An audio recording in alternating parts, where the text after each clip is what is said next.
The meeting of Ukiah Valley Basin Groundwater Sustainability Agency to order at 1:35. Please do the roll call.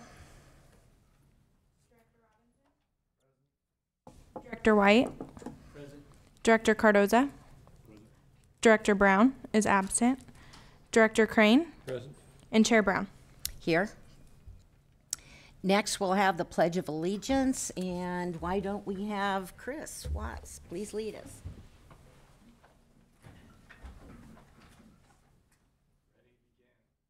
Pledge allegiance to the flag of the United States of America and to the republic for which it stands, one nation, under God, indivisible, with liberty and justice for all. Thank you.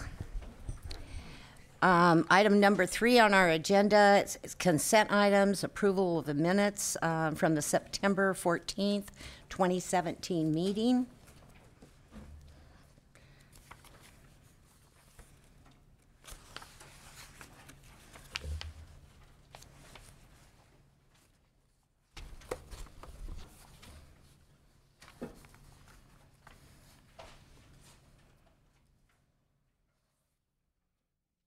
Motion is in order, directors. Any corrections, additions?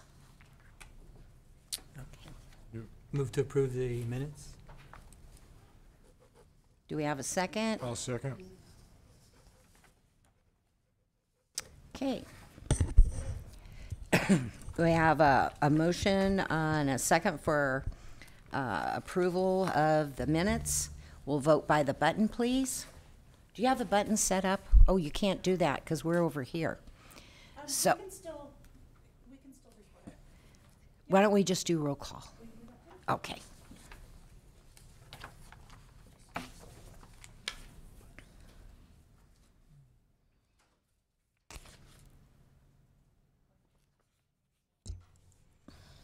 Director Robinson. Aye. Director White. Aye. Director Cardoza. Aye. Director Crane. Abstain. Chair Brown. Yes. Okay, next item. We have staff updates. Ms. Duquette.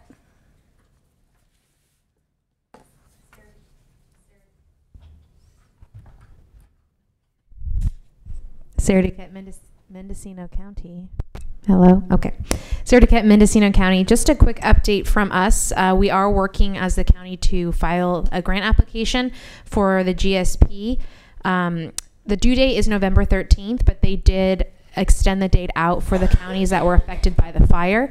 So for Mendocino, Sonoma, Napa, and Lake County, and a few others, we have until December 1st. We are going to take a little bit more time since we did get a slight delay in work done with the fires, but that's still going, and we should have that finished up in the next week or two. So that's just a short update, and I can talk a little bit more about that at a later presentation of how we're going to incorporate what's been done in our grant application.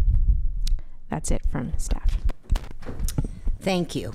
This is a time for public comment on items not on the agenda. Anyone that would like to speak, please come forward. State your name for the record. All righty. Don't see anyone.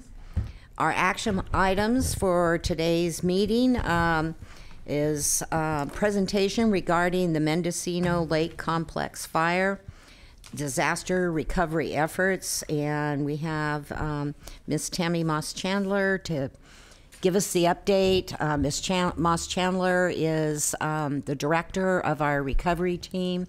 Been quite busy, but it's in very capable hands, and I felt it was important that we hear an update. Thank you, Supervisor Brown. It's my pleasure to be with you today and give you an update, not a full presentation, but I wanted to provide you an update of current activities and certainly what the Water Agency has been doing to support the activities of fire recovery and response. And The first thing I wanted to make sure that you had the information. I'm happy to provide handouts as needed around what's occurring with debris cleanup right now. The U.S. Army Corps of Engineers has started the debris cleanup that's been talked about extensively on the first homes here. That just started occurring on Monday of this week. And there's also now available the private cleanup option as well, and the program details are available for that online as well. It was discussed at the Board of Supervisors meeting.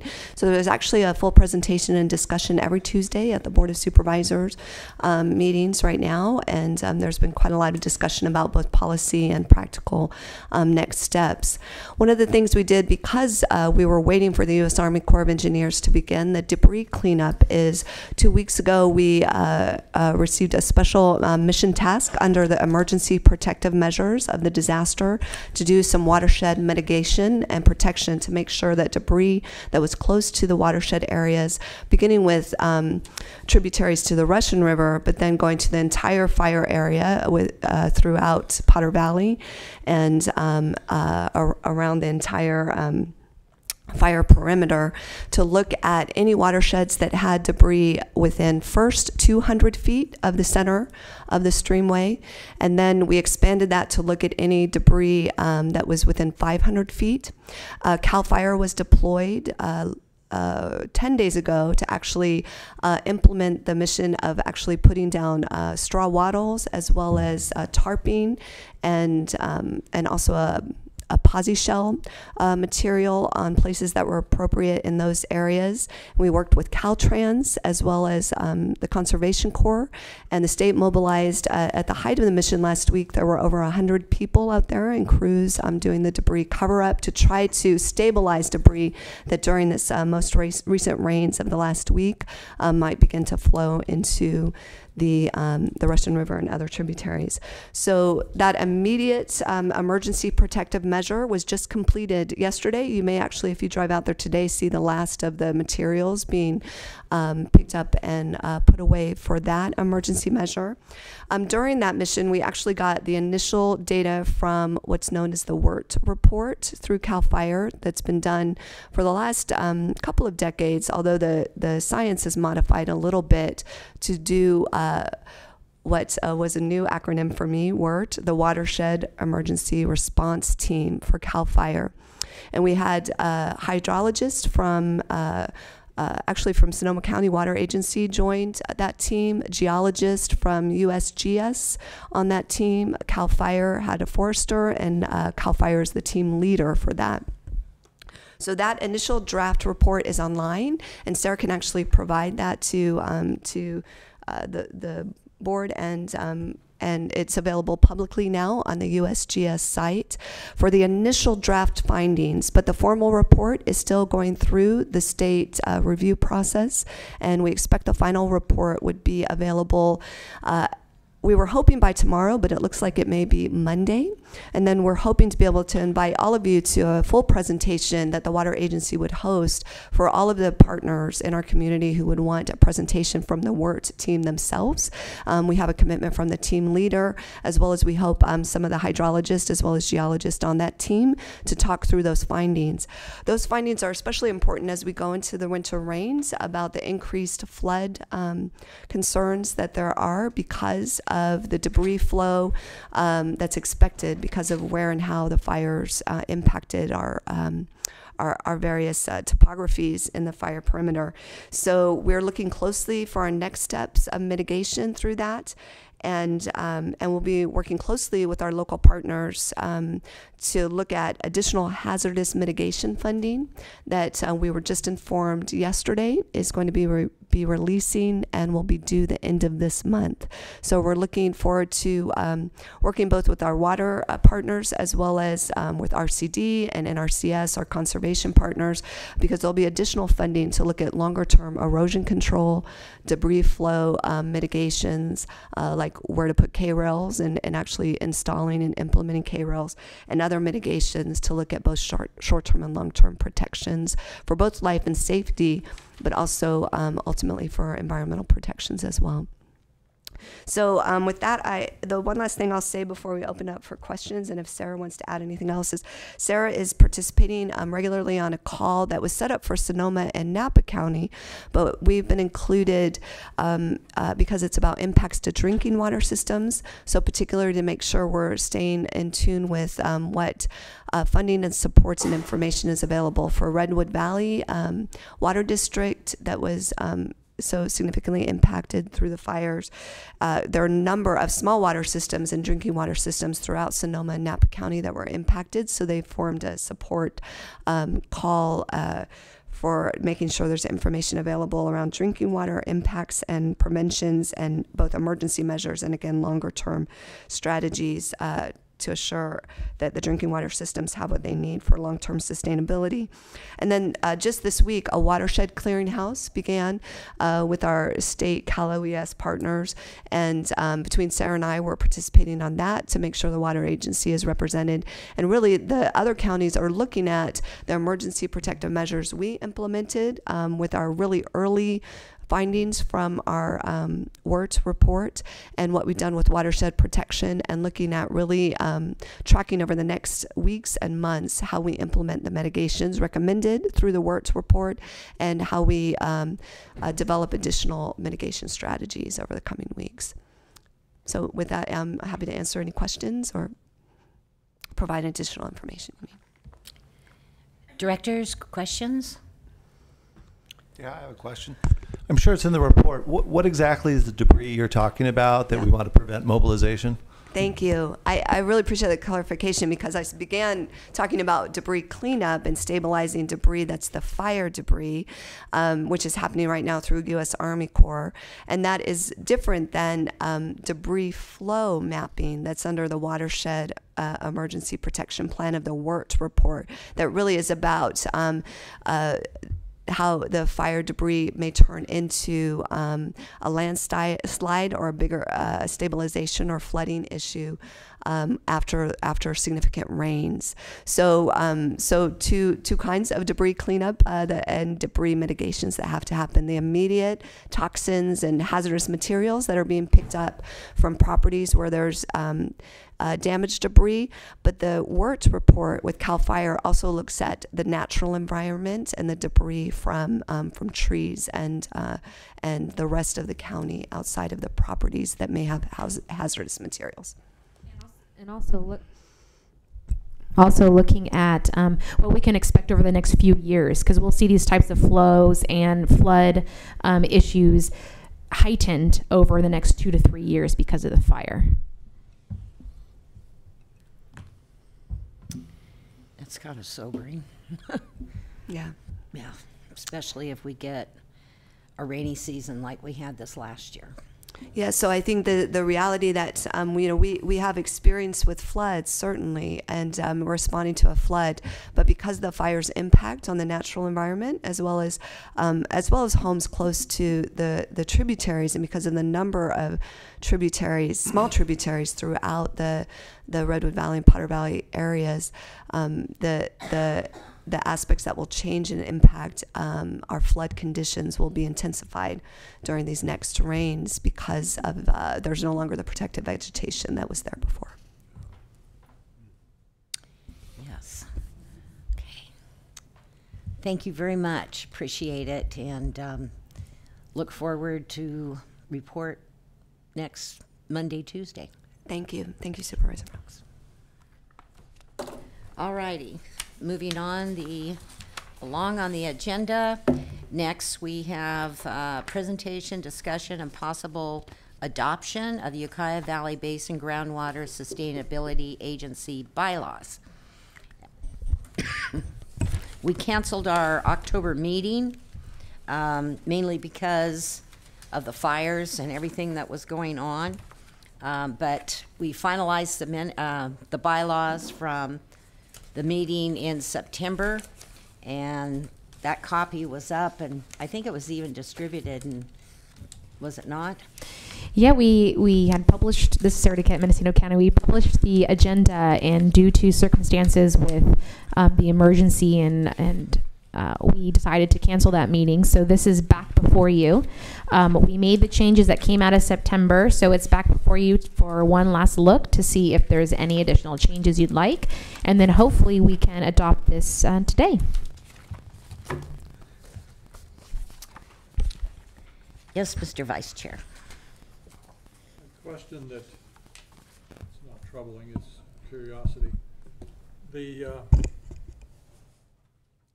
You can move that over. Definition of quorum, it doesn't appear to be present in the document. It refers to a previous document. I wonder if it would be appropriate to have the definition of quorum be part of this document. If you look at Page. 3.1, I believe. Section 3.2 3.2, okay. states that the quorum is defined by section 9(1) of the agreement, but it doesn't specifically call out what the agreement is, So which is the calling out JPA agreement we signed. Yeah, either calling out the agreement or establishing the quorum here would seem to be appropriate. And if you need a jogger on what we defined a quorum in the agreement, it's a majority is a quorum per the JPA. And there is a reference in this document about 4 people or the chair calling a special meeting.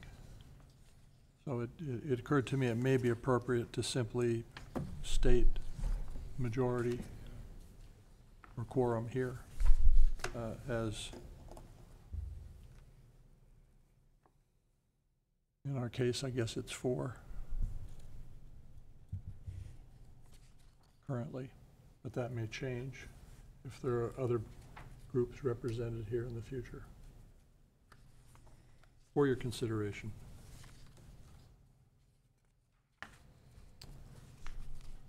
So, Ms. Duquette, do you have a suggestion how we incorporate it?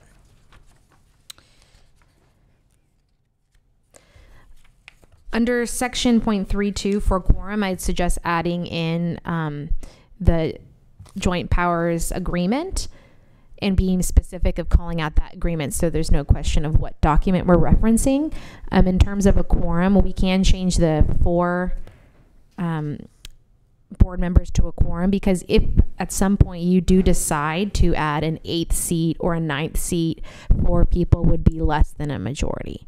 So if you add more seats, you'd have to come back and, or leave it as in with less than a quorum can call a meeting, or come back and modify this document. So if you want to be proactive now and change from 4 to a quorum, that way you don't have to worry about that if you add more members in.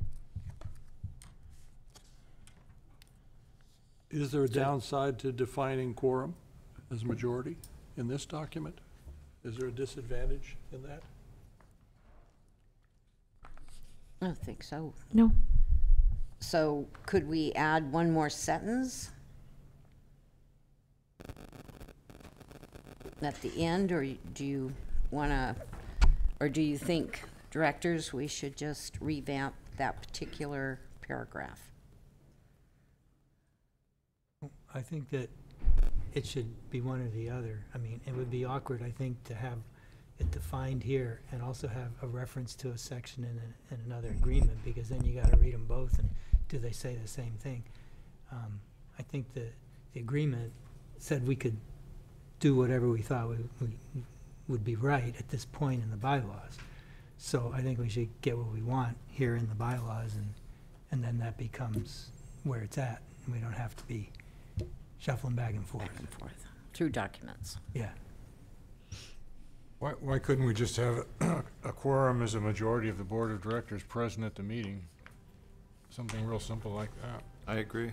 Yeah, you could even put in pursuant to section 9.1 of the JPA agreement, if you wanted to make sure. Yeah, modify that So one say as well. in That might be the section way to do it. 3.2, you modify it so that you define a quorum as a majority pursuant to the JPA agreement. And then the second part of Director Crane was on 3.1 on the second sentence, where it says special meetings of the board may be called by the chair or any 4 directors by written request. And it would be changing the 4 directors to a majority. Yeah, that sounds good to me. I would support that. Can we pencil those changes right now and approve not only the change, but the bylaws as a whole? You sure can. You can put it in the motion. So moved. Second? That was fast. So everyone agrees with the discussion we've had about the rewording. And Ms. Duquette, do you have that down? Do you have any questions? Yes, back? we're going to modify section 3.1 to remove 4 directors to majority directors. And then in 3.2, define a quorum as a majority pursuant to section 9.1 of the JPA agreement. Okay.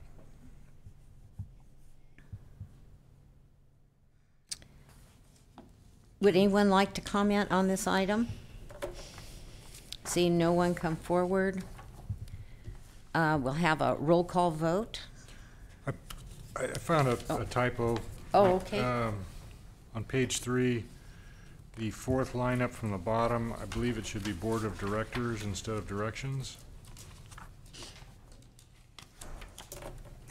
Would include that in the cleanup of the motion. Yeah.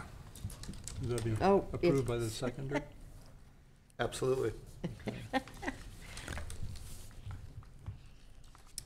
Okay. So do you have that one down? Okay. Right. So roll call vote, please. Director Robinson, Aye. Director White, Aye. Director Cardoza, Aye.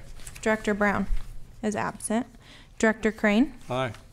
Chair Brown. Yes.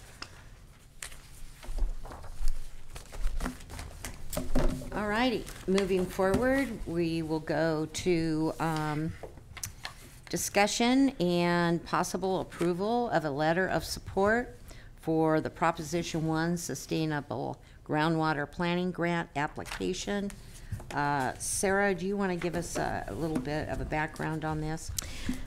Sarah Duquette, Mendocino County. Back in August, you approved Mendocino County Water Agency to file an application for Proposition 1 on behalf of the GSA.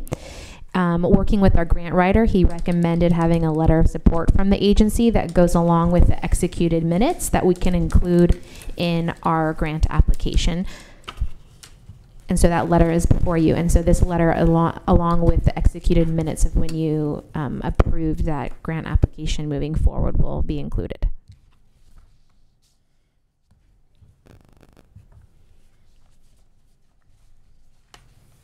Any comments on the letter? I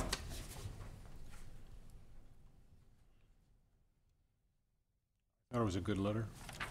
Me too. Right. Move approval of the letter. Thank you. Mr. Vice Chair, do we have a second? Second. We do have Director White, second team. The motion, do we have any public comment to the letter? Seeing none. Roll call vote, please. Director Robinson, Aye. Director White, Aye. Director Cardoza, Aye. Director Brown is absent, Director Crane, Aye. Chair Brown. Aye. Okay. Moving right along. Discussion and possible action regarding informal presentation on the Mendocino County Water Agency Proposition 1 grant to develop an initial groundwater sustainability plan. Ms. Duquette? Sarah Duquette, Mendocino County. Back in July, we had our first presentation regarding the county's Counties with Stress Basin grant to kind of create an initial groundwater sustainability plan. And you requested when we were closer to the end of the grant that we'd come back and share the progress. So I'd like to invite Laco Associates up to give you a presentation. We're hoping that the grant will close out in December. So what we'd like to do is after we give you this update that we come back in January if you'd like for the final closing out of the grant. So I'll turn it over to Laco for the presentation. Does this work? Maybe. Mm-hmm.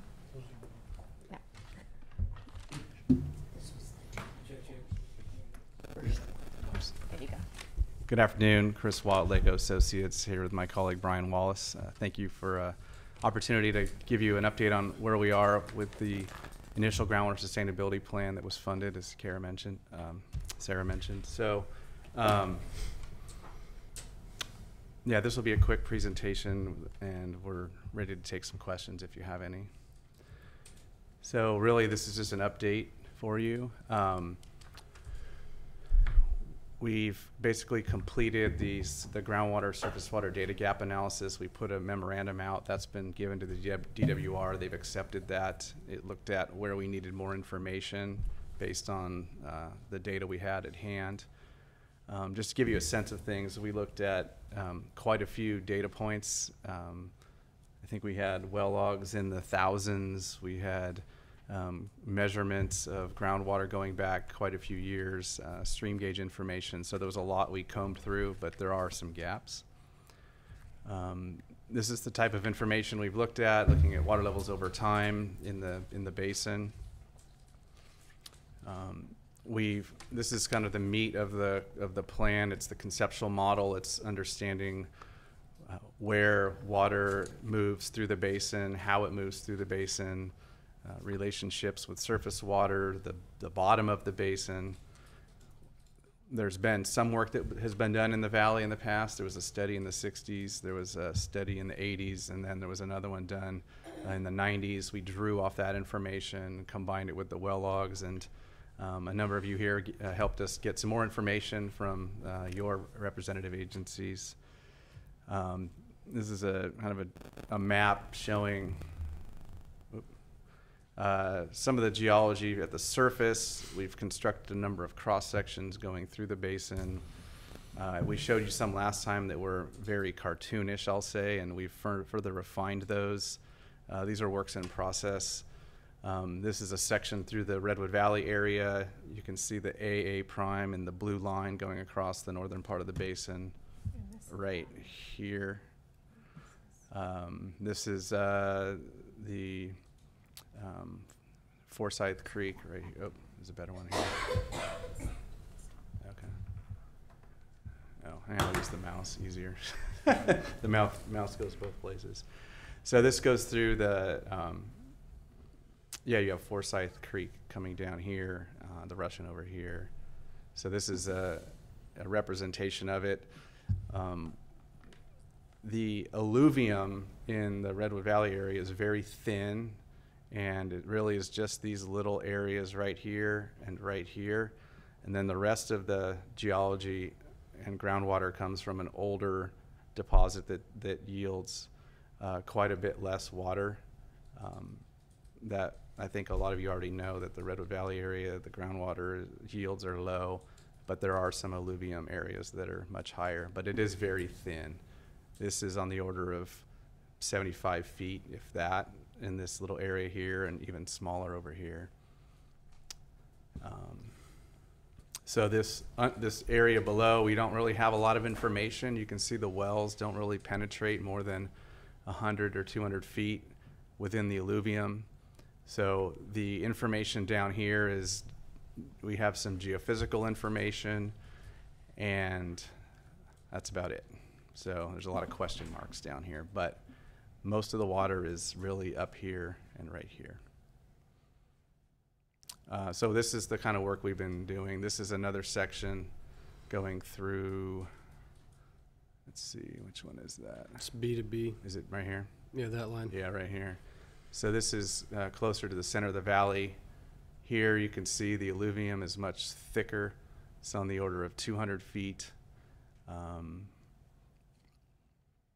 And then as we proceed further south, oh, that's all we have so far. So these, we're really refining these. They're understanding the geometry, having geologic consistency, taking the well logs and putting this together to have a high degree of certainty wherever we can. And like I said, once we get really deep, we just don't have a lot of information. There's only one well that's over, I think, the Army Corps drilled a boring by the dam, and they drilled 1,500 feet. 1,500 feet. So that's the deepest exploration we have in the valley. And they did not hit bedrock. Yeah, and that's really interesting. So here on our map, they drilled right here, and they drilled 1,500 feet, and it was the older consolidated alluvium that doesn't yield a lot of water is what they drilled through for that entire distance. It was the 1,500 feet at bedrock. What was? Never got to it. Never got to bedrock. Yeah. They haven't shared that log with us. They won't give it out. All we know is they didn't hit bedrock, and they were in that material the entire time. So that's interesting. Can you go to the next slide? Yeah. So Brian's going to talk about. Brian's been working on our 3D finite difference model to model the groundwater changes in groundwater storage in the basin over time, and he'll talk a little bit about that. So we obtained 2,500 well completion reports from the Department of Water Resources, and then we went through all of them, and we found about 200 that we could locate on a map based on the map that was provided or the address. So of those 200, we found about 80 or so that we could actually use to determine the contacts between the alluvium in the areas of the valley where the alluvium is thicker, and the Q-tub is what we've been calling it a lot, but it's the Ukiah beds or the continental deposits. So in the picture on the screen right now, in the model, the top formation is Q-tub where it's defined on the surface in the geologic map, and the thicker green colored formation is the Q-tub formation, and it's over 1,000 feet thick in the northern area and throughout the valley. And we identified a thesis that was completed at Humboldt State that did a gravimeter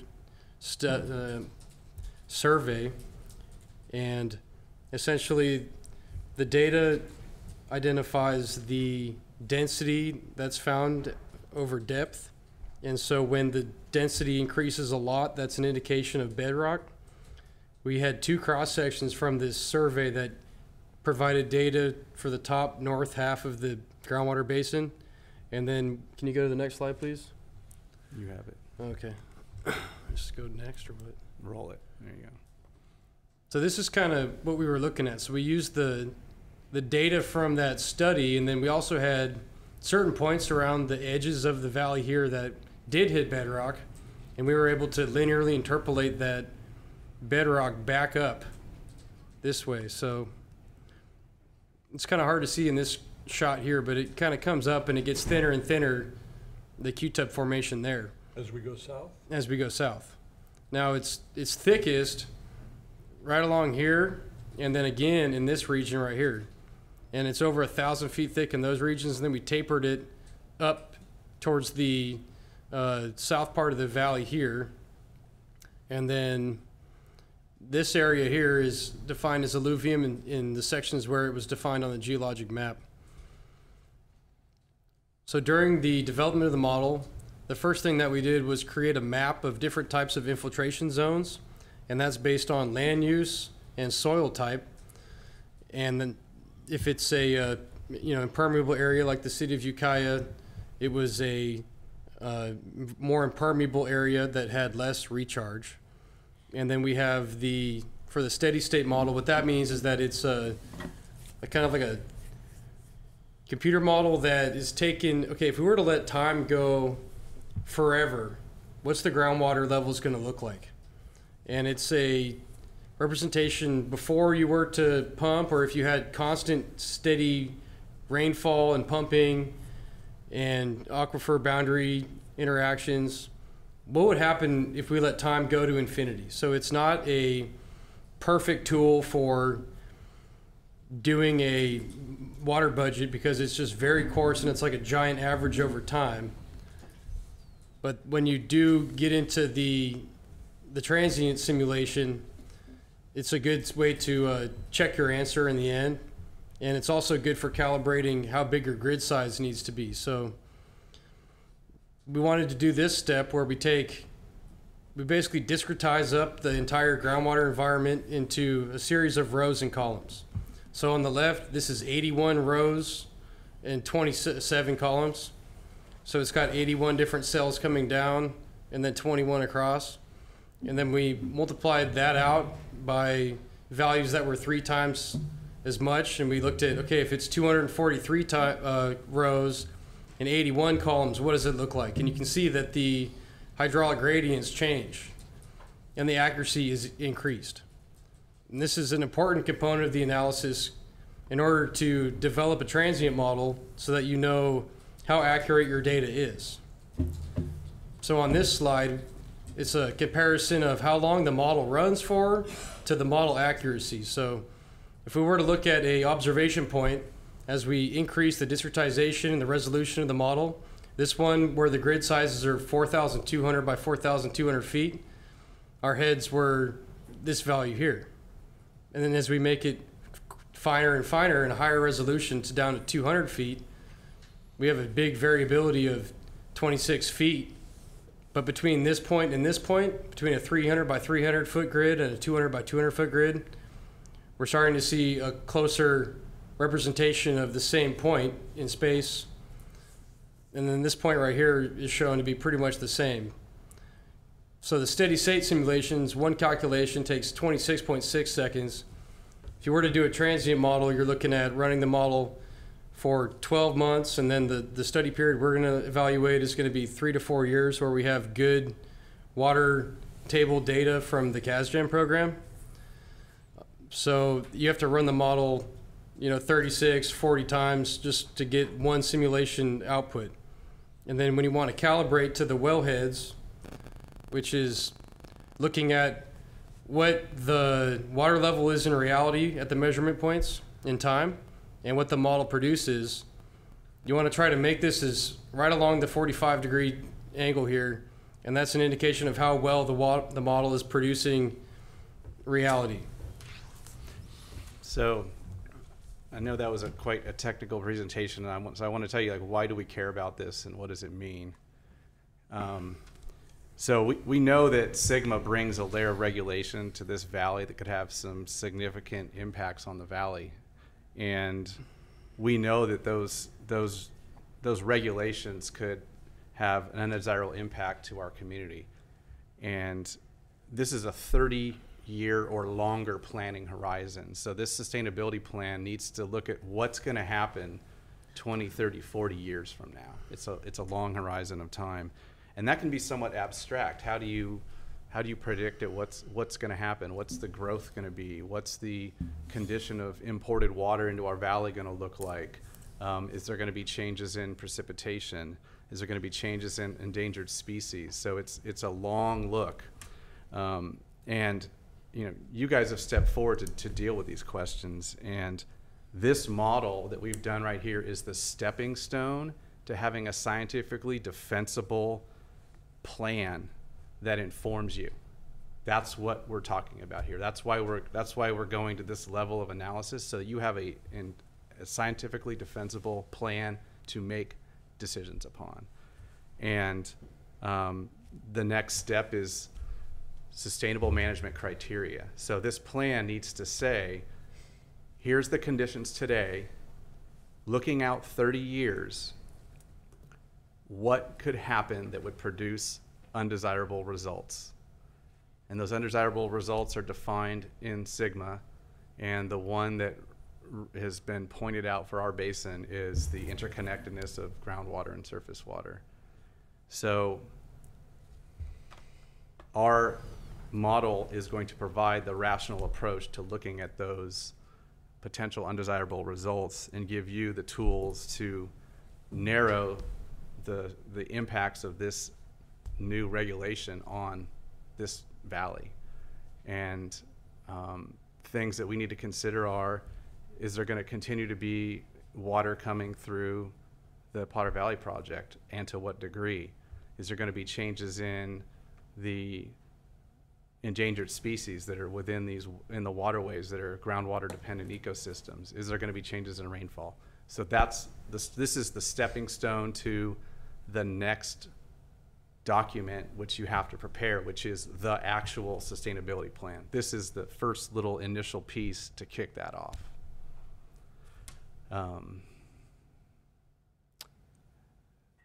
Any questions on that so far? Recharge. You haven't mentioned that as repeatedly as one of the potential strategies.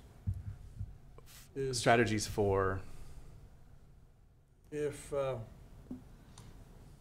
for instance, we make an effort as a greater community to have some stormwater make it back into the ground instead of encouraging it to run off and go down the river. We have at least two systems in the valley towards that end. One is a growing challenge from the state, and that is stormwater. And the other is water that is treated and could be, as in done in some communities, put back into the grade, some of which happens now because the city of Ukiah's wastewater treatment plant primarily percolates the treated water. Yes, and There's one more puzzle piece I'd like to inject. Yeah. If I understood correctly, it was stated that the Ukiah portion of the valley, take that to mean more or less the city limits area, is not particularly permeable. Did I listen? When we developed the runoff recharge, we look at urbanized areas as having a low recharge because of impermeable surfaces. Okay. Yeah. I'm curious about that topic, having over the years observed very high groundwater levels in winter in the center of town. And I suspect that there's a significant amount of water that does come through the upper levels of the soil. I'm talking, 10, 20 feet from the surface down. A lot of transportation of water that is doing recharge. So I would imagine you'll develop more information on that or have more information on that. So the groundwater is flowing like a river throughout all the different aquifer systems that are there. So there's a significant amount of groundwater flow that'll be coming through laterally that's providing that recharge too. That's what I'm speaking of. Yeah. So, there may not be a huge amount of impermeable area above with a vertical recharge coming in, but there's flow coming from up gradient throughout the whole valley that is providing those high groundwater levels. And those are substantially higher than the river. Yes, and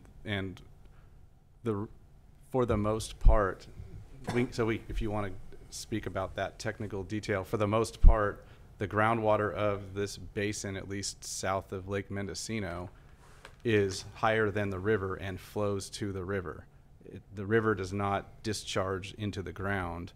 The groundwater flows into the river. For the majority of the year or less than, all to be determined, I suppose, year to year. For the most part, all year round, except maybe on a few occasions and in a few locations which we don't know yet. We haven't refined it that level. But to your first point, part of the sustainability plan document that's going to be prepared over the next 3 years is looking at projects that can mitigate potential undesirable results, and those can be programs of how water is administered. It can be monitoring. It could be recharge type projects. And I do want to acknowledge that in that planning horizon, recycled water is a component of that, absolutely. So that where water goes in the next 30 years, either in or out, is part of the planning analysis. Yeah. There was another point that I've asked about in the past, and there's more detail here than before. The pinch point, the lip of this basin, where it's deeper to the north, shallower to the south, and the highest point to the south, which to me is essentially retention. That would to me be the definition of basin. Where can the water get out? What's the depth of the basin below that lip at the south end of this basin? Less than 100 feet. To the bedrock, you mean? No. As I understand it, there is less and less porous alluvium below us, going down Yeah. hundreds and hundreds of feet. Yeah. The first 100 or so feet is pretty open. Yes. Below that is less open, but it still is water-bearing. Yes. Based on the information you have from the wells, how much water depth do you see that is lower than the exit rim of the basin? So what is the thickness of the saturated zone? Is that an okay question? I'm trying to put it, thickness of the saturated zone? So it's 500 feet at the exit, yeah. and we have values of minus 500 feet that we've come up with based on that gravimeter study data. So I'd say 1,000 feet of saturated aquifer potential In the maximum. in the maximum Below the lip. below the lip. I get what you're asking now. Yeah. How far? Trying to define the basin. What's the potential volume of the basin? At some point, I think that's part of Oh, yeah, what we wanna have that know. number. And the other piece of the puzzle that's closely related, as long as the drawdown is less than the lip, in other words, if the drawdown remains higher than the lip, then we're not, by definition, we're not overdrafting. Overdraft Yes is or no? No. Overdrafting is where you're taking out more than goes in every year, so that the amount in storage decreases over time. And so in effect,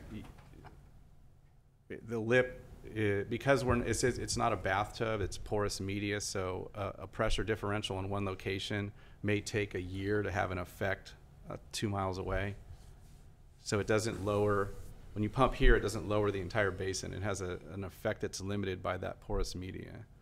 But in the aggregate change in storage over time that's decreasing is an overdraft. And we know we don't have that here. The UC Davis study looked at that, and that's very clear today and in the past. But I want to make a point about, while there may be 1,000 feet, 1,500 feet of this water-bearing zone, it yields a water 100 or 1,000 times slower than the open alluvium, if you will, in your description at the surface. So while it is there, getting water back out of it is a much different proposition. Right. But there are still high quality water bearing zones in that formation that are thick layers of gravels and sands that were created from ancient riverbeds, and then there's big clay areas too. So, and there are wells in those, and they have to be on the order of hundreds of feet in open area to get a worthwhile recovery. Whereas, as you know, the city has wells that are 100 feet deep and make a lot of water. But yeah, thank you for asking that. Any other questions? Yes. It sounds like the largest uncertainty in terms of the data you're collecting and putting into your model has to do with what we got going on down deep. I'd say it's stream flow. Clarify that, please. So we, like in this picture on the top right there, you can see where we've modeled the river, but the blue line, yeah, the Russian, main stem Russian. So we have like 2 or 3 stream flow gauges on that. And the tributaries, we have some, one. but yeah, not much. And to be able to look at, for instance, the Redwood Valley area, right now our model heads are lower than what is observed. And that's like the area where we have the most uncertainty, because there's recharge that would come from those tributaries up on the hills and coming down into the valley to the river. Without that stream flow data, we have to come up with some random guess as how deep is what's the stage in that creek, and how is that going to be influenced by groundwater pumping. And in addition, having more stream flow data would provide the opportunity to look at the stream flow data at one point and then down the stream a little bit farther. And at that point, you could identify a volumetric increase or decrease in stream stage and flow. That would be that groundwater interaction coming in or out. Right now, that's very difficult to obtain with the data that we have. So I feel like stream flow data would, with coupled groundwater monitoring data, would be the biggest challenge, where the most assumptions are, because the deeper parts of that aquifer system are, you know, like not as much water. They're not as permeable. I guess they're not discharging water to the streams. So the floor of the aquifer, no, we don't really know a ton about it, but you're saying the model's not sensitive to your assumption of 1,000 feet versus 1,200 feet, given low porosity and given it's somewhat out of play. I'd say that's, I would lean that way, yes, because it is, it's the sensitivity of that is not as high as the recharge from tributaries, because that water is not, that water is not what's connected to the streams for the most part. Mm-hmm. Yeah. But we will evaluate that. Yeah. But yeah, we've heard that the USGS is doing a more detailed gravity survey, which is that geophysical survey that to identify the boundary. We don't have that. It's in process. They wouldn't share it with us until they get it published. But there may be more information coming that can help us narrow that, you know, where is this, is it here or is it another couple hundred feet down? But I think we're close. We may not have as many data points as they do, but we're close. Was there a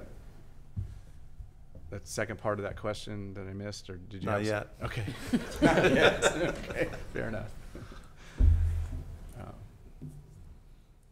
So as far as projects go, with our submittal in the sustainable management criteria component at the end, we are tasked with coming up with a list of projects for implementation to fill data gaps, and we were proposing to look at coupled stream flow and like a monitoring well at certain locations as a proposed project to be able to further quantify groundwater surface water interaction and check the validity of the groundwater model. And I'll try to state real simply without a graphic what that means. So we said before that groundwater is discharging to the main stem Russian. So the water in the ground to the sides of the river is higher than the water in the river. And the water is flowing down to the river through the ground. There's a shape, there's a geometry there. And a lessening of the slope of the groundwater elevation means less water is flowing to the stream.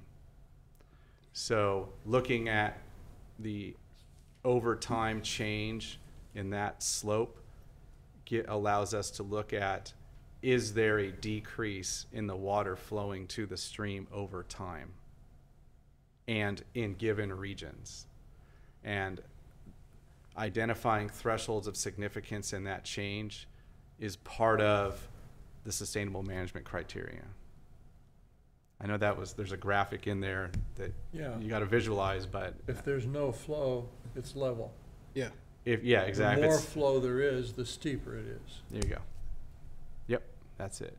And higher, more steeper means more discharge. Yeah, that's right. So having coupled surface water elevation, groundwater elevation, where we can establish baseline values and look at those over time is an important component of the plan going forward. I have a question. Yes. So how does all that fit with the fact that we actually don't just have a river flowing water and groundwater moving back and forth or moving in? We have release cock on the dam that right. fluctuates all over the place. Yep. So that kind of just washes away all this other stuff, doesn't it? As far as No, because we keeping know track of we it? know what that is. I mean, that changes like hourly. And and it's measured hourly. Yeah. So we know what it is. And we have stream gauges, a few. So we do have a baseline condition. We know exactly what you said. We know the amount of water coming out of the dam. Okay. Yeah. Something we don't know is how cemented up the channel is, so how much percolates in or out of the river that we see. That's another piece of this puzzle. Yeah. There's down at the end of Norgard, at the river, there's a dam, rubble dam made out of concrete that was put there years ago in order to increase the river elevation in order to get water to flow out of the river into the adjacent strata for a well. If the bottom of the river was highly porous, that wouldn't be there, wouldn't be needed. So there isn't a really simple, you know, here's a bunch of gravel and here's a channel in it and there's water traveling through the gravel and above the gravel all at the same sort of rate and it's all fully connected. It's not like that. Is that fair Yeah, to say? there's to take a finer comb to it, there's what is termed the river channel deposits, which are the most highly permeable deposits out there, and one of the city's wells is in that, and it makes an incredible amount of water because it's basically in large cobble and boulder that are wide open. And then you get the alluvium, which is the sand and the finer gravel, and the difference in flow between those two is 1,000 times different. So knowing where the river channel deposits are is important because they are the conduit to the river. Somebody mapped them 60 years ago, but that is, you know, the river's moved around since then. Moved and been moved. Yeah, been moved and been moved. Did I hear you correctly? You've already reported your data gaps to DWR? Yes, that's right. That was a deliverable as part of this grant back in, is it June or there might be the date on it. Yeah. What's the date? December. That was that was last year. That was right up, and really that was looking at what are the sources of information we have. We have some CASGEM wells. We have a handful of stream gauges, and that's it. Geo-tracker wells too. And yeah, so and it was looking at, okay, we have a high concentration or a limited data set. Where are we missing information? No, it wasn't. It was a high level look. Okay. Yeah. And was that geographic, or was it more, we wish we had some more stream gauges, we wish we had some monitoring wells? It was targeted based on the areas of low density and sensitivity. So either there may have been an area with a 7 or 8 miles of stream without any gauges, tributaries without any gauges, high concentration of monitoring wells, low concentration of or none. Or expected groundwater pumping. Yeah. Like up here, like near, like up all this area here, that there wasn't a lot of data. And that there was a couple, I think, mill creeks coming through here and some other streams. And then most of the other areas, we didn't expect a lot of pumping to happen for agriculture. So, you know, we didn't include much in Redwood Valley because there's ponds up there all over the place. So groundwater pumping is expected to be minimal. So the data gap were mainly selected geographically, or you know, it's like based on a map where there was data density and not, and then surface water groundwater interaction. Did that get it for you? Yeah, I'd love to get a copy of that when it's convenient. Oh wait, is that published on the? Is that on the website? No. Well, Great. this will be, but we can get you a copy. Yeah, all of these I'll were send you submitted to DWR, so we can, Probably put on a thumb drive. okay. Great. Email? Either way, Yeah. you have my address. You can just Yeah. send it over if that's the No problem. easiest. Yeah, there was, so these technical memorandums were prepared based on the deliverable timeline within the grant. So whenever we had it, so we're gonna have another one coming out, which is our conceptual model and the sustainability criteria. Those are the next. So to go to our next slide here, here's our status so far. So these are completed. And we have the sustainable yield, the model, description, the water budget, and the sustainable management criteria left to complete before the end of the year. That's what's left. December 31st is our deadline to complete those remaining items. Gonna get it done? Oh, yeah. Mm-hmm. And I just want to briefly talk about the grant application and how we're taking the work that was done and calling it phase 1, and we're working with our consultant to really identify out of the work completed what needs further refinement, what needs more work, and then also scheduling in that TAC review. So that's going to be a really critical component of the GSP creation, is that technical advisory committee that's really going to be going through a lot of the process of refining some of this stuff, and also giving you recommendation as the board, but looking at this grant as kind of a phase 1 initial information and feeding that into the next grant and identifying where do we need more work, or where is this initial and moving forward. So they're going to be connected in what came out of this grant and how it will inform the next one, and kind of a work plan of what needs to be done from there in terms of TAC review, board review, additional studies, additional work. So we're working on making sure all of that's coordinated, and also taking into account the USGS study and the information that will come out of that, so that we're coordinated with the regional effort and the local effort. Yeah, so there's, as we said, there's these data gaps, and so the work that we've done here in the sustainable yield, the model, the water budget, and the sustainable management criteria, they are based on what we know. And the GSP will get more information to bring a higher degree of certainty to these. Where we have the gap, we talked about where's the bottom of the basin exactly. We don't have a huge amount of information on the hydraulic properties of the aquifer. We have a handful of aquifer tests.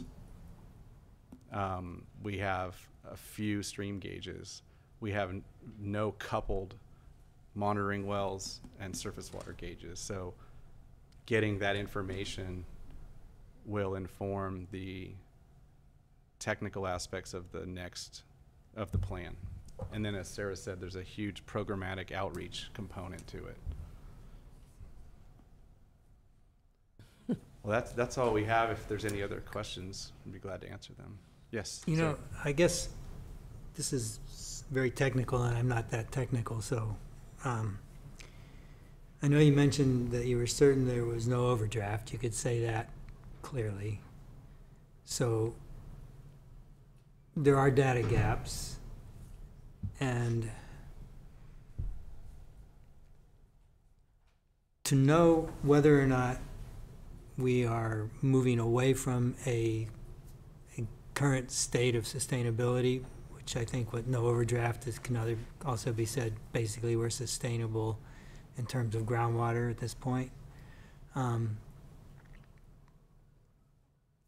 There's a lot of data gaps, and we'll probably never fill them all, but are there a few that would be enough, so that it's sort of like a canary in a coal mine? You know, you haven't analyzed everything, but the canary's dead, you should leave.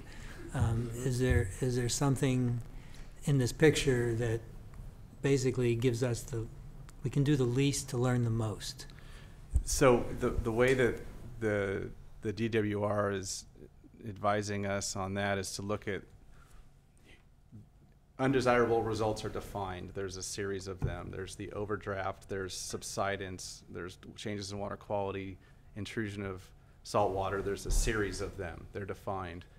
And it's looking at, for your basin, what does an undesirable result look like in your basin? So when is there a beginning, when does an overdraft occur? We know what that is. It's change in storage over time goes down. So let's pick that one. What is the threshold of change in storage over time where we get concerned and need to do something about it? So that there will be a threshold where you take action to prevent that undesirable result. And that action may be, we need to go get more information because the canary's coughing. He's not dead, but we need to find out why he's coughing. Did he choke on something, or is, there's no oxygen? So that's the way that the sustainable management criteria are managed, is through what does an undesirable result look like, and what is the threshold where we begin to get concerned that we're moving in that direction? So what's the undesirable result, and what's the threshold for the surface water groundwater interaction, which is the only one that really seems to apply? Yeah, and we're so far we're about halfway through that, and what I can report is that we're looking at it as how much groundwater flows into the main stem.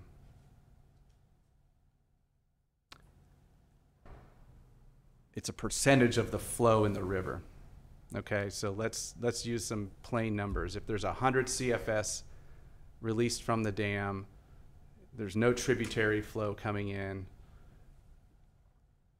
There's surface water diversions that take water out, and at a certain point in the river, there's 80 CFS left.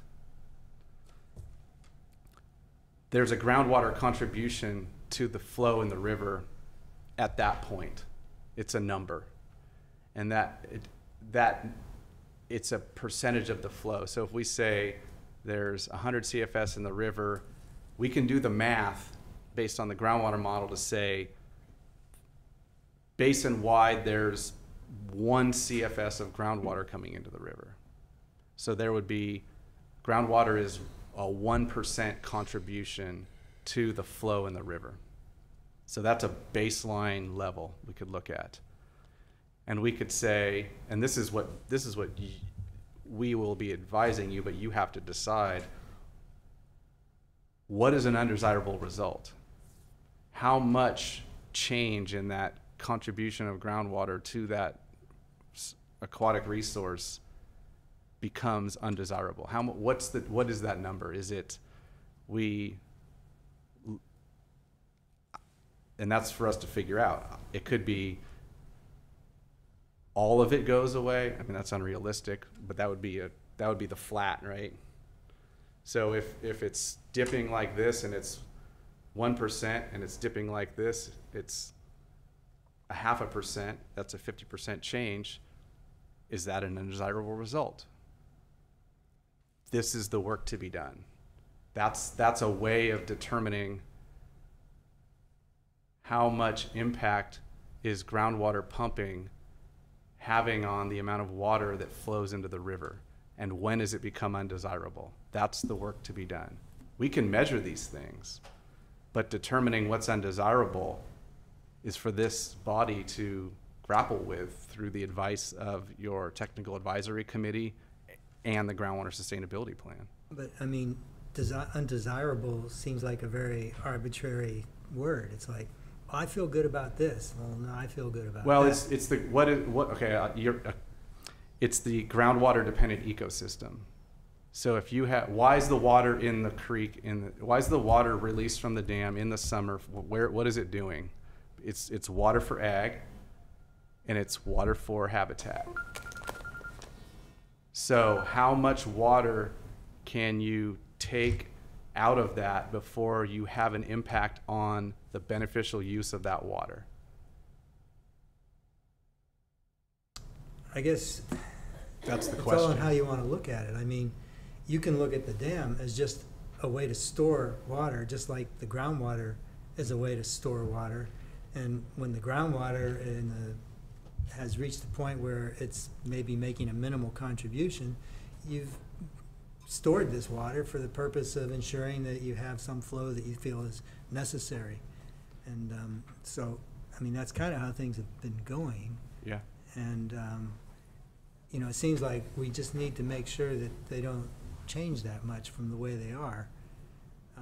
This trying to put a numerical value on these things isn't really the same as anything changing in a way that's hurting anything. Well, the amount of water that's released from the dam is very carefully constructed to provide the deliveries of water to meet the beneficial uses. So Measured it at is. specific points. Exactly. And there has to be a measurable, like it says up there, measurable results. There has to be some type of quantification of how much the head level can go down, because at some point, if you were to look at, okay, what's an undesirable result? Let's put 10 1,000 GPM wells in, and you know the river goes dry and fish die.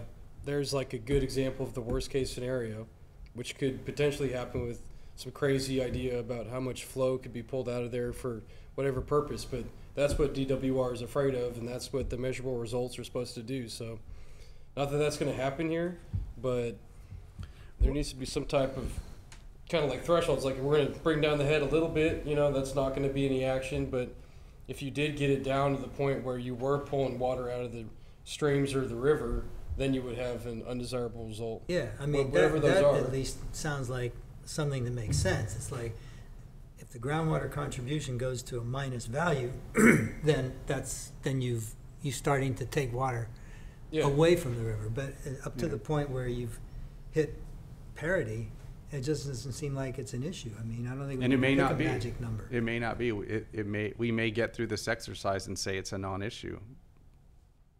I mean, I can appreciate what you're saying. We're looking at it at the acute impact that Brian just described, but then also the aggregate impact, the cumulative impact. And we may get to the point where the cumulative impact is only going to get to an undesirable result when the river is losing water to the groundwater. That may be it. But this is the work to do. Okay. Yeah. Chris, you just threw out, and very casually, I'm not saying you applied any meaning to it, but 100-to-1 ratio between, let's say, water coming out of the dam and the groundwater contribution to the river. Is that the right order of magnitude? You know, we did some real rough geometry there, and it seems like it's close. Okay. I'm not trying to pin anything on you right now. Yeah, no, it seems scale. like no, it's the sensitive period of the year. In the middle of winter, it's probably 1,000 or 1,000,000, right? But let's look at the drought condition we had 3 years ago. How much water was coming out of the dam in the driest period of the year? I mean, it was down to maybe 20 CFS. It was a really low number. Yeah. So there I think you could approach that. In a typical year, it may be much larger. The disparity between the two could be a lot bigger. Okay. Yeah. If we came here in January after we did the transient groundwater flow model, and then we could actually have a much better representation of the heads and the gradients, and we could have better estimates. Yeah. Than right now. But really, what we're doing is we're developing the tools so you have an informed, scientifically defensible information to grapple with these difficult issues. That's what we're providing to you.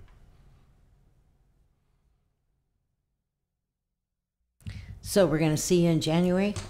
That sounds Is that good. what I Okay, heard?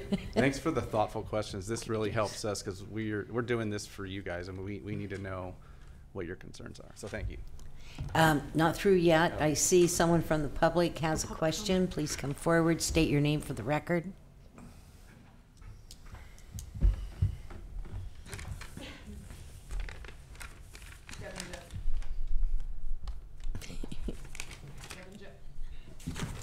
Okay. Devin Jones, Mendocino County Farm Bureau. Just a quick clarification. I think on that last slide, it showed you kind of what you guys were working on.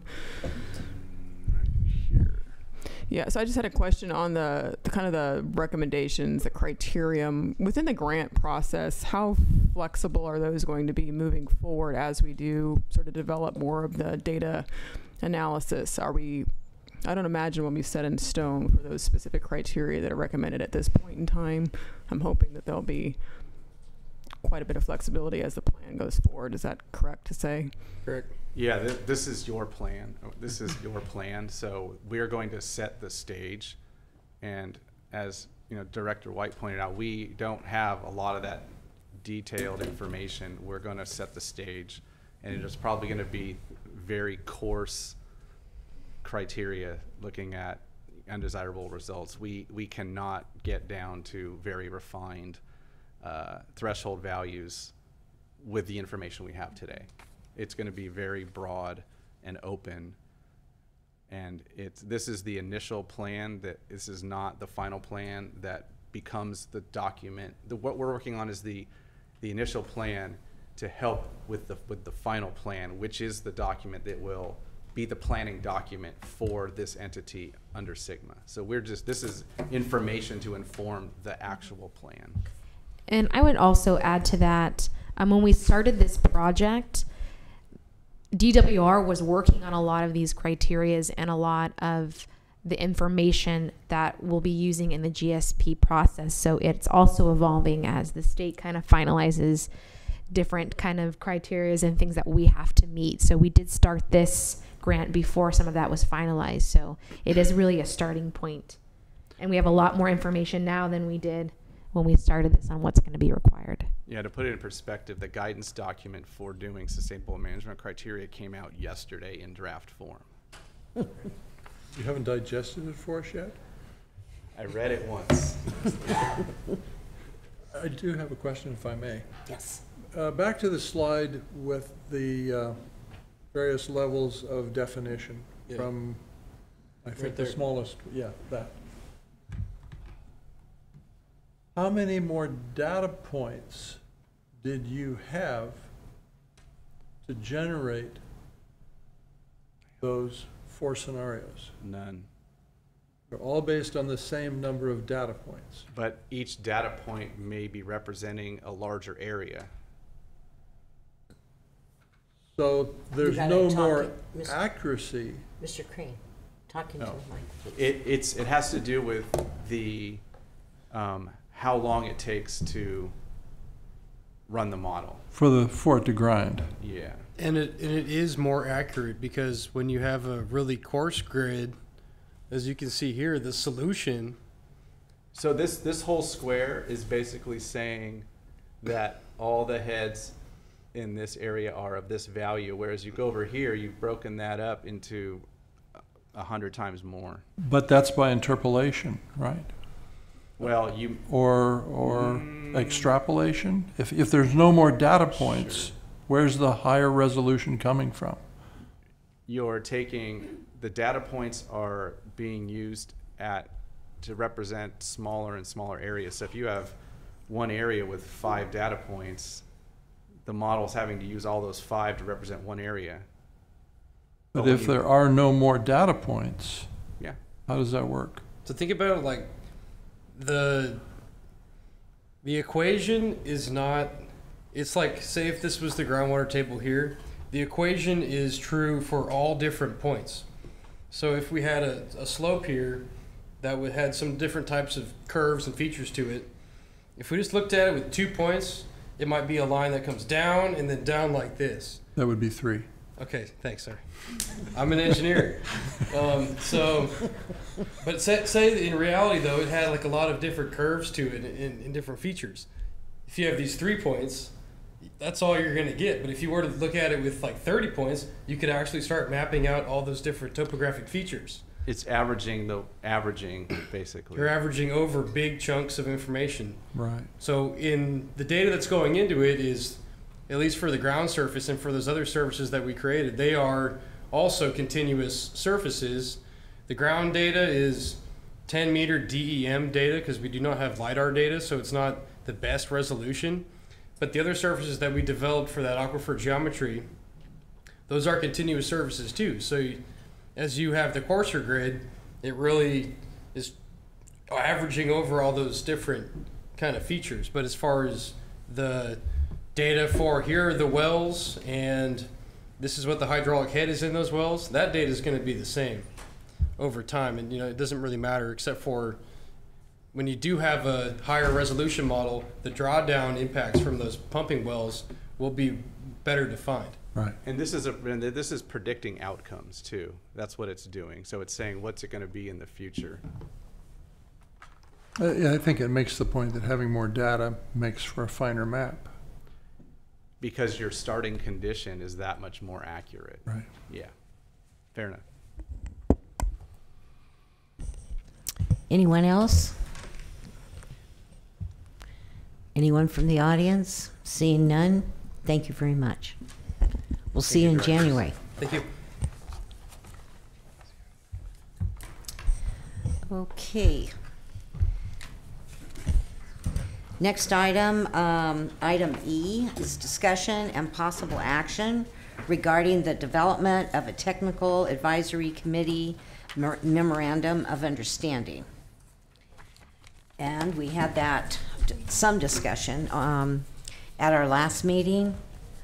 So, since our last, Sarah DeKett, Mendocino County, since our last meeting, we had a conference call with Sonoma County Water Agency and with all of the partners on the California Land Steward Institute, Mendocino County Resource Conservation District, and staff from the various agencies up here, and Director White was on the call.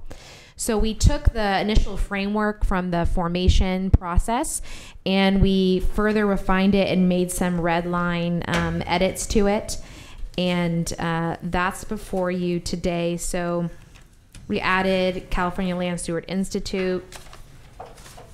We wanted to, on item 1, on item 3, we wanted to include a section to clarify the present status of groundwater sustainability in the Ukiah Basin as part of the key principles. We had an addition on the invest in science and technology to reword to illustrate that the TAC is designed to respond to the needs of the board. We also added a section under education and outreach to provide more information that the purpose of the TAC is to provide advice to the board on issues of technical nature related to the activities of the agency.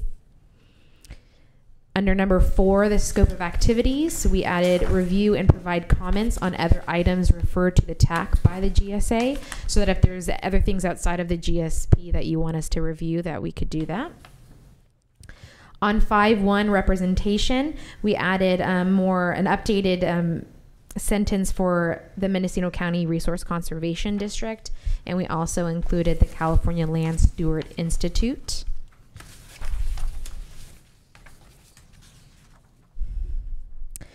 On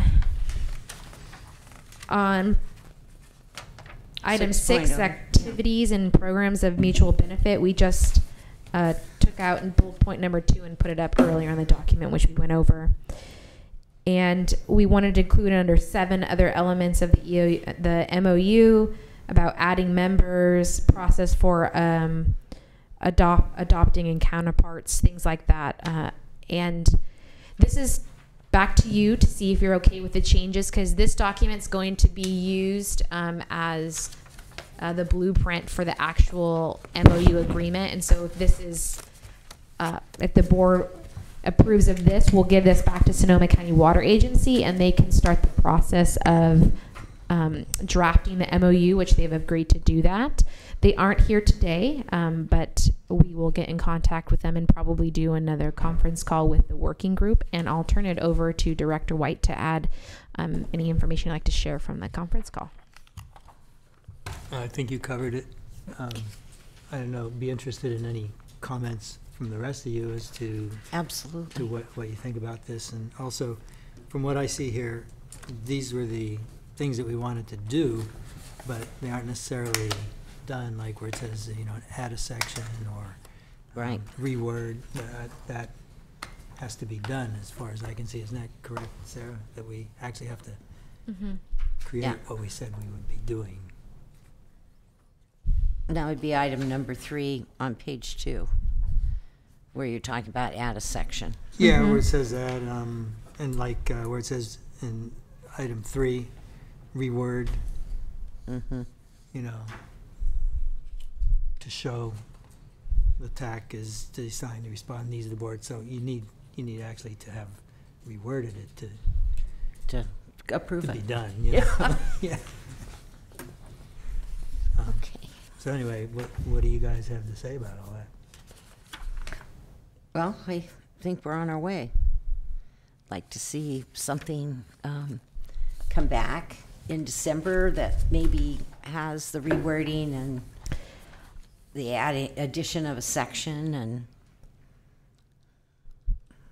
what I can do is provide this document to Sonoma County Water Agency so their council can begin drafting the MOU. I don't want to say when it can come back. I know that with the fires and disaster and a lot of other things they're doing, we'll try to get something in December, but I think we can definitely aim for early 2018 of actually having an MOU document. But I can definitely get a better time estimate from Sonoma County Water Agency, but it should be soon. yeah, and we should be sensitive to everything that has occurred. Okay. I do have one thing I Yes. wanted to bring to you.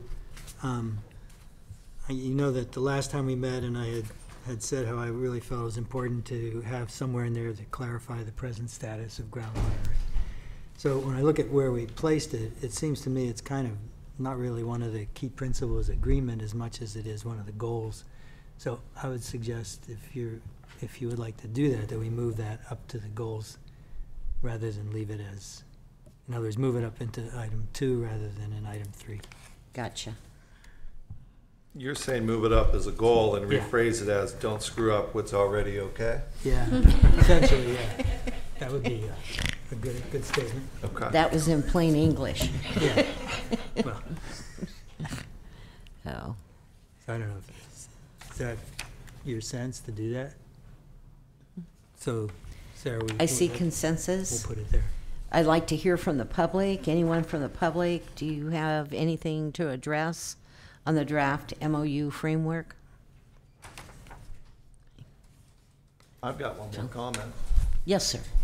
I'm still hung up on the, in the recitals there, we say that surface and groundwater supplies are connected. Statement of fact there. I'd like to hear more what that connection is from the people who are studying it. And then we go on to say that sustainable groundwater management can only be achieved if surface water supplies are taken into account, and we explicitly mention things like the Potter Valley diversion. I mean, I don't want to be on the hook for only achieving sustainable groundwater by solving the Potter Valley problem. It seems like it's taken on a lot there. Is there a simpler way? I mean, what do we need to say any of that for? You have public comment? Oh, who? Staff, actually. Oh, Mr. White.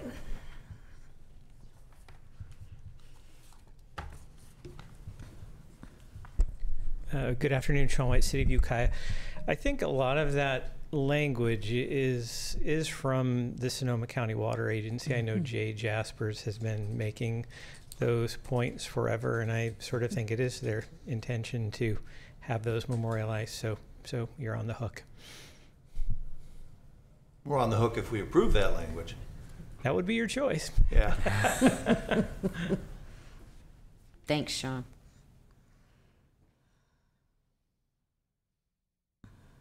The world would change a lot without the diversion. I don't doubt that for a second. So then I don't want that on my shoulders here, sitting on this board. Isn't there other groups working on that?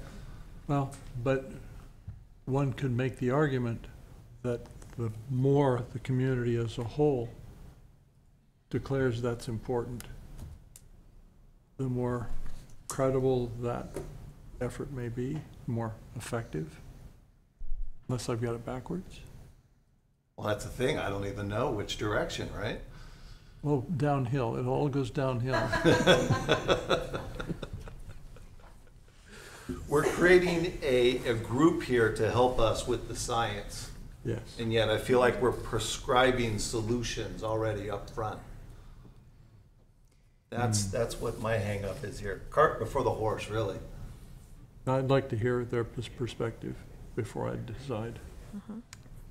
So what we need is to have Mr. Jasper here the next meeting so we can ask those questions as to whether, why do we need to be so specific? Is that correct? What about just lining out those parenthesized items, taking those out of the statement? Maybe a good reason to have them there that we're not.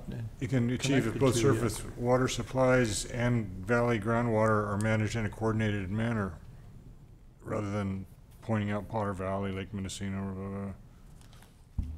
That's an improvement. Yeah. To my eyes. And I would like to, if we're going to keep with a lot of that language, at least add a little bit of ambiguity here. When we say that sustainable groundwater can only be achieved, I don't know why we're so prescriptive about what the solution is today. Let's ask them why they have that language. Okay. Yeah. So like your ideal world would just basically say surface and groundwater supplies are connected and must be managed in a coordinated manner. That's fine, or these things are connected and we want to learn more. Yeah. Yeah, I think we do need to hear from the authors. December meeting. Just being the devil's advocate. Good. So what we need to do is mark that meeting in an email. I have just one question. Do we want to bring them up to hash out this item, or should we advise them to move forward with the drafting of the entire MOU? Because, I mean, this will be in the recital section of the greater MOU document, but I'm still hearing we should send it and saying we have issues with this item, so when this comes in the recitals, we're going to need to talk about this, but move forward without having to come and present to us to actually draft an MOU agreement. I'd like to keep moving forward. Al had a change. I've got it.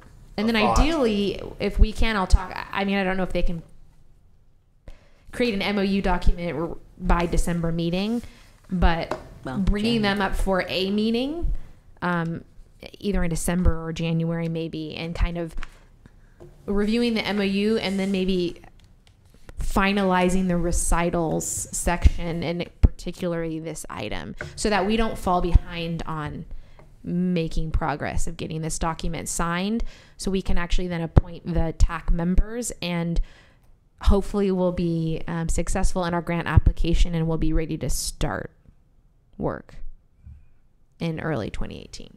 So directors, we need some final marching orders. Please chime in. I think I heard they should continue with their effort, and we want to talk about this particular aspect. I'd like to understand why that piece is in there. Yeah. And why shouldn't it be something else?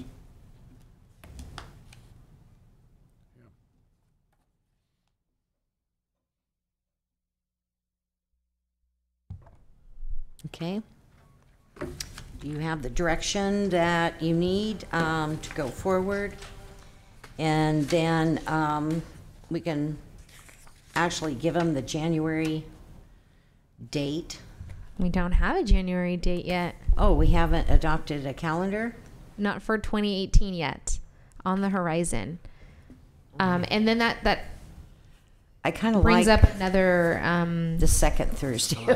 we can keep with the same, and then it will, when we come back in December to adopt a calendar for 2018, you can also determine if you want to do monthly meetings or quarterly meetings or whatever, however many meetings you like to do in a year. Because I know that was a discussion when we created the agency of trying to go to a quarterly basis, but you just start thinking about that. We'll definitely be bringing back an item for the next year's calendar.